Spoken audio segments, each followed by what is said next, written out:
Durante uma semana, artistas e intelectuais sul-americanos e sul-africanos tiveram uma programação intensa discutindo a educação nos países do Sul, a descolonização cultural europeia, o que os idealizadores do encontro, dirigentes do Goethe Institute de São Paulo, chamam de risco epistêmico.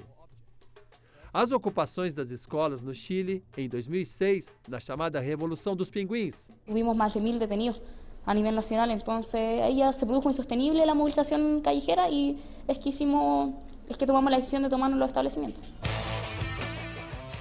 As ocupações das escolas estaduais em São Paulo contra o fechamento de dezenas de unidades. E a ocupação de todas as universidades sul-africanas em 2015.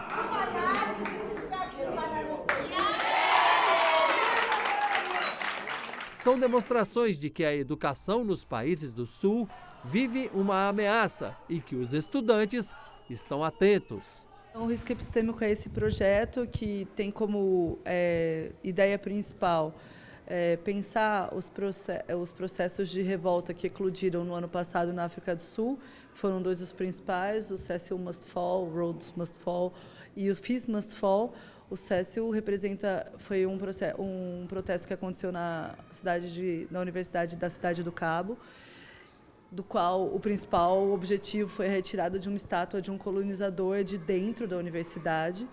E o Fees Must Fall foi encabeçado mais pela Universidade de Wits, em Joanesburgo. E o Fees Must Fall era justamente contra o aumento das taxas, que tem um processo de exclusão muito grande, principalmente para a comunidade negra.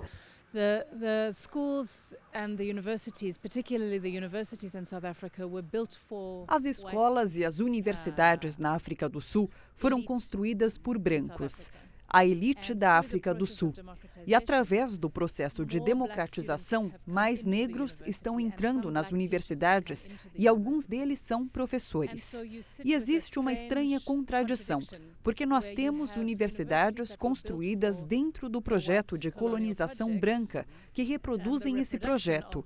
E os estudantes negros não acham esse tipo de ensino bom, é racista, não foi feito para nós.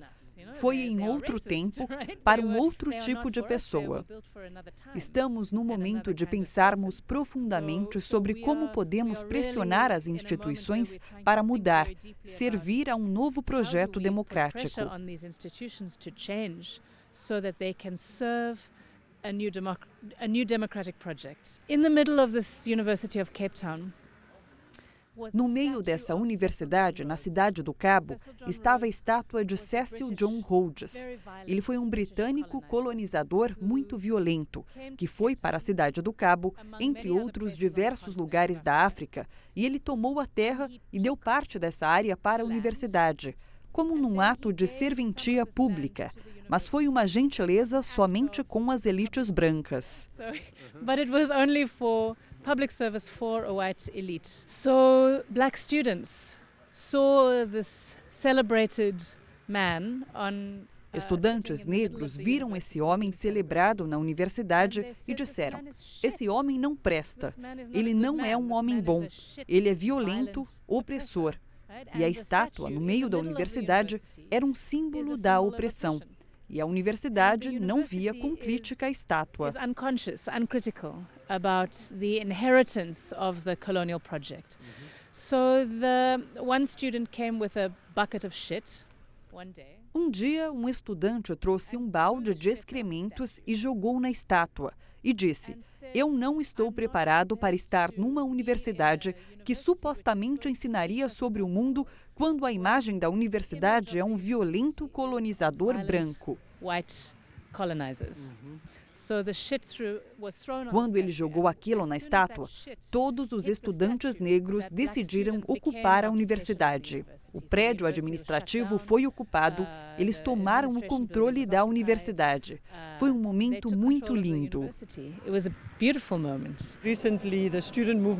Recentemente, o movimento estudantil começou na Cidade do Cabo. O processo começou porque os estudantes negros se tocaram que estudavam numa universidade bonita, situada na montanha, na Table Mountain, e eles se perguntaram: por que estamos estudando aqui? Isso é África e parece que estamos em Oxford. Todas as estátuas e telas são de homens brancos. A maior parte dos professores é branca. Os currículos e livros, na maioria, foram escritos por homens brancos. Isso é uma loucura. O estudante e escritor Brian Kamanzi teve participação importante como líder do movimento que parou as universidades sul-africanas. A ocupação foi feita por diferentes grupos, trabalhadores, movimento feminista, movimento negro. Basicamente, no meio de março de 2015, tivemos uma ocupação por volta de um mês sob intenso protesto. Agora, o que a universidade fez, com a assistência da mídia, foi falar muito sobre a estátua, mas a estátua não era a essência da nossa luta.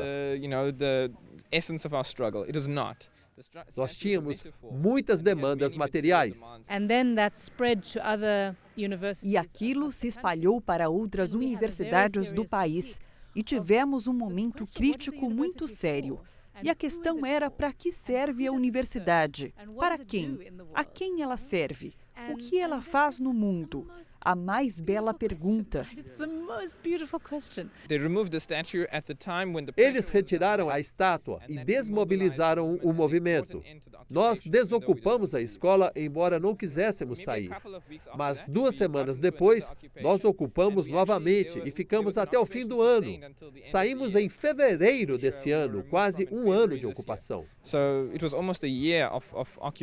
Nós percebemos que queremos mudar coisas difíceis no mundo. Que tipo de estudantes nós temos? Que tipo de professores nós temos? Como nossas classes de aula parecem? O que pensamos sobre o aprendizado? O que significa ser crítico?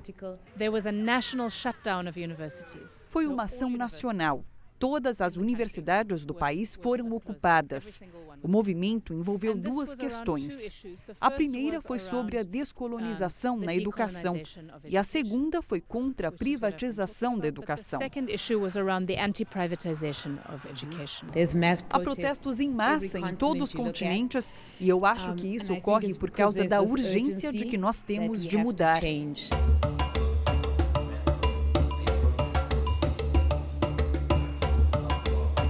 A motivação para o encontro entre artistas e intelectuais sul-africanos e sul-americanos vem da percepção de que é necessário mudar o tradicional modelo europeu imposto aos países do Sul. Mesmo após a independência política, mesmo depois do fim do apartheid, a tradição eurocentrista está sempre presente. Obviamente, a cultura proveniente da Europa tem grande valor para a humanidade, mas não se pode excluir a cultura local e a maneira de cada nação, cada povo, produzir conhecimento acadêmico ou não.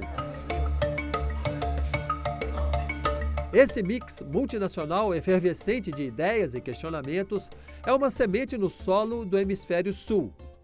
Vencer a inércia contra a imposição imperialista não é fácil, mas nenhum povo deve abrir mão de sua soberania cultural, pois já passou da hora de questionarmos os padrões impostos durante séculos. É um risco questionar tradições sempre, porque ninguém quer mudar algo, mas talvez precisamos mudar.